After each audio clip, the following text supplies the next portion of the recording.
Hello दोस्तों, Verma coaching centre Badgaon में आपका स्वागत है। चलिए समांतर श्रेणी का एनवां पद निकालने की कोशिश करते हैं। ठीक है, ये 10th क्लास के एग्जाम में 1 नंबर का आता है। ठीक है, चलिए क्वेश्चन क्या है।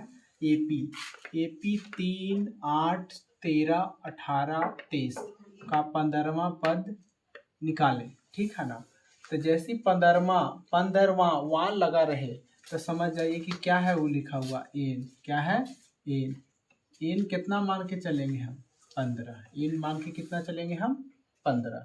ठीक है, तो इसका समांतर श्रेणी का जब एनवां पद निकालना हो, 15वां पद निकालना हो, तो कौन सा फॉर्मूला का प्रयोग करेंगे? ए एन बराबर क्या होगा? A plus N minus 1 into D. ठीक है ना। अब चलिए कि ए कौन है, एन कौन है, डी कौन है। तो एन तो पता चल गया हम लोग को कि 15 है। ठीक है, अब ए पता करते हैं। क्या पता करते हैं? ए।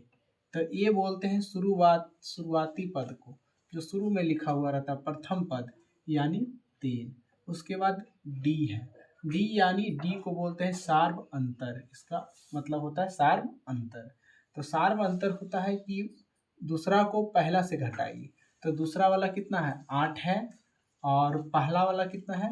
3 है। तो 8 को 3 से घटाइएगा, तो 8 में 3 घटाइएगा तो 5 आ जाएगा। यानी डिफरेंस भी निकल गया, यानी अंतर भी निकल गया। अब चलिए हम बैठाते हैं। ए बराबर कितना लिखा हुआ है? 3।